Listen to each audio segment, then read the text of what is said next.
இல்ல இல்ல, இப்ப நான் காலையில இப்ப நீங்க சொல்லி போய் பார்க்கல, நானாவே போய் பார்த்தேன். ஒரு சர்ப்ரைஸ் விசிட்டுங்கிற மாதிரி திருப்பத்தூர் அரசு மருத்துவமனைக்கு போனேன். அங்க அந்த திருப்பத்தூர் அரசு மருத்துவமனையை பொறுத்த வரைக்கும் ஒப்பளிக்கப்பட்ட மருத்துவர் இடங்கள் 7. இந்த 7 பேருமே அங்க இருக்கிறாங்க. ஒருத்தருக்கு மட்டும் டைவர்ஷன் டியூட்டி போட்டிருக்கு. அவங்களை கேன்சல் பண்ணி அந்த இடத்துக்கு வர சொல்லிட்டோம். செவிலியர்கள் ஒப்பளிக்கப்பட்ட இடங்கள் முழுமையான செவிலியர்கள் இருக்காங்க, மருத்துவ பணியாளர்கள் அத்தனை பேர் இருக்காங்க. இந்த அரசு பொறுப்பேற்றதற்கு பிறகுதான் ஒரு தீவிர அந்த இந்த ஒரு சிகிச்சை பிரிவு கட்டடம் ஒன்று முதலமைச்சர் கடந்த ஜனவரியில் தொடங்கி வச்சிருக்காங்க. இப்பவும் கூட ஒரு ஆயுஷ் கட்டடம் ஒன்று கட்டுமான பணியில் இருக்கு. நீங்க சொன்ன அந்த குழந்தைகளுக்கான அந்த மருத்துவமனைக்கு அந்த கட்டடம் வந்து ஒரு கட்டி முடிக்கப்பட்ட ஒரு 20 ஆண்டுகளை கடந்த நிலையில் மேல சீலிங் வந்து ரூப் ஒழுகுதுங்கிறதுக்காக பேஷண்ட்டுகளை வந்து வேற புது பில்டிங்க்கு மாத்திருக்காங்க. நான் இப்ப பார்த்த உடனே உடனடியாக பொதுப்பணித்துறை அலுவலகம் சொல்லி சீலிங்கை சரி பண்ண சொல்லியிருக்கிறேன். அப்ப அது மட்டும் இல்ல, இன்னைக்கு அங்க இருந்த பேஷண்ட்டுங்களை அதாவது மருத்துவ பயனாளர்கள் ஒரு 50க்கும் மேற்பட்டவர்களை நானே நேரடியா அங்க வழங்கப்படுகிற மருத்துவ சிகிச்சை குறித்து கேட்டிருந்தேன். எல்லோருமே மிக திருப்தியா இருக்கிறாங்க. இந்த டீட்டெயில் வேணும்னா என்னுடைய சமூக வலைதளத்துல நான் லைவ் போட்டுக்கிறேன், போய் பார்த்துங்க. ஒட்டுமொத்த பேரும் நல்லா சொல்லியிருக்கிறாங்க. நீங்க திருப்பத்தூர் மருத்துவமனை, அதாவது தமிழ்நாட்டில் இருக்கிற இந்த வட்டார மருத்துவமனைகள்ல சிறப்பா செயல்படுற முன்னணி மருத்துவ நிர்வாகங்கள்ல அதுவும் ஒண்ணா இருக்கு.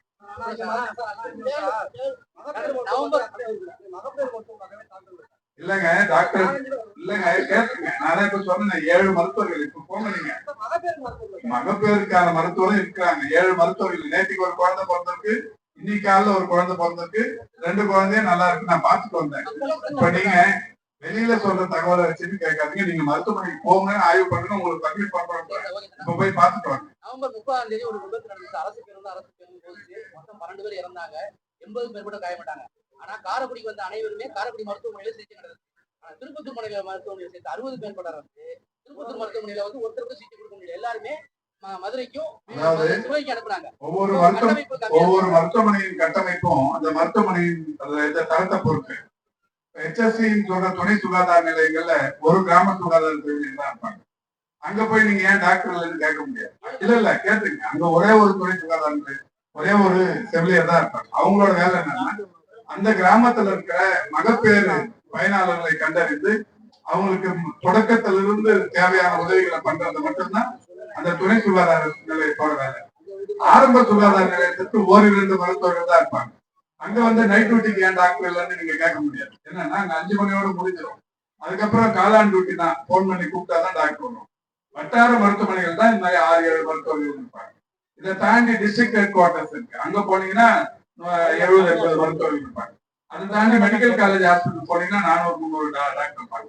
அந்த மாதிரி ஒரு இதுக்கு ஏற்ற மாதிரியான ஒரு மருத்துவ நிர்வாகத்துக்கு ஏற்ற மாதிரியான மருத்துவ பணியாளர்கள் மருத்துவர்கள் இருப்பாங்க. இதை நம்ம முதல்ல புரிஞ்சுக்கணும். இது புரிஞ்சுக்காம துணை சுகாதார நிலையத்துல டாக்டர் இல்ல, ஆரம்ப சுகாதார நிலையத்துக்கு நைட்ல டாக்டர் வரல, இந்த மாதிரியான கேள்விகளை தொடர்ந்து கேட்டா நாங்க இருக்கிற கட்டமைப்பு என்னவோ, அது சாங்ஷன் ஸ்ட்ரென்த் என்னவோ அதை கேட்டுக்குன்னு நீங்க கேட்டாக்க நான் பதில் சொல்ல தயாரா இருக்கேன். அதாவது மருத்துவர் காலி பணியிடங்கள் இல்லாத சூழல் என்பது அதாவது இந்த துறை உருவானதுக்கு அப்புறம் இப்பதான் உருவாயிருக்கு. நீங்க எந்த PHC வேணாலும் கேட்டுட்டு எனக்கு போன் பண்ணுங்க, என் நம்பர் வாங்கிக்கோங்க. உங்கள் பத்திரிகையாளர்களை மதிக்கிறோம். எங்கேயாவது எந்த PHCலயாவது பற்றாக்குறை இருக்குன்னு சொன்னீங்கன்னா நான் பதில் சொல்றேன்.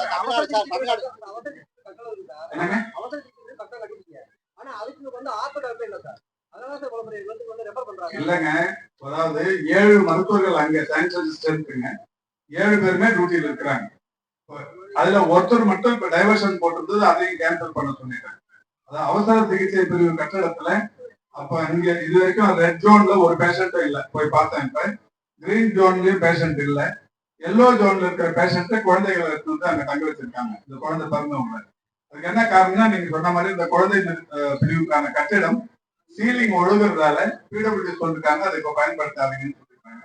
அதனால இந்த மருத்துவமனையை பயன்படுத்துறாங்க. நான் உடனே பார்த்த உடனே இமீடியட்டா PWD அபிஷியல்ஸ் பேசியிருக்கிறேன், சீலிங் சரி பண்ண சொல்லுங்க.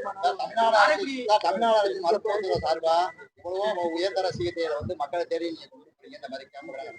ஆனாலும் ஒரு சில அரசு மருத்துவமனைகள்ல போதுமான மருந்துகளும் மாத்திரைகளும் நோயாளிகளுக்கு, அதாவது இந்த மாதிரி 19 ரூபா குற்றச்சாட்டை கூடாதுங்க. நான் இப்போதான் உங்களுக்கு சொல்றது, எந்த மருத்துவமனையில எந்த மருந்து இல்லை, எந்த மருத்துவமனையில எந்த மருத்துவம் இல்லை, தகவல் சொல்லுங்க. சாங்ஷன் ஸ்ட்ரென்த் நீங்க லிஸ்ட வாங்கிட்டு கேட்டுட்டு சொல்லுங்க. இமிடியேட்டா நடவடிக்கை எடுக்கப்படும். மருந்துகளை பொறுத்தவரை எங்கேயும் பற்றாக்குறை இல்லவே இல்லை. அரசு மருத்துவமனைனாவே பொதுவான ஒரு கண்ணோட்டம் ஒருவேளை அது மாதிரி இருக்காதோ அப்படிங்கிற நோக்கத்திலே நீங்க கேள்வி கேட்டுருக்கீங்க. இல்ல, நான் இப்போ சொல்றேங்க, நான் இன்னைக்கு 2 மணி வரைக்கும் இங்க இருப்பேன். 2 மணிக்கு தான் பிளைட்ல போறேன். இந்த 2 மணிக்குள்ள நீங்க எங்கேயாவது இந்த சிவகங்கையில் இருக்கிற மருத்துவமனையில மருந்து பற்றாக்குறையோ மருத்துவர் பற்றாக்குறையோ இருந்தா தகவல் சொன்னீங்கன்னா உடனடியாக நடவடிக்கை. சரி.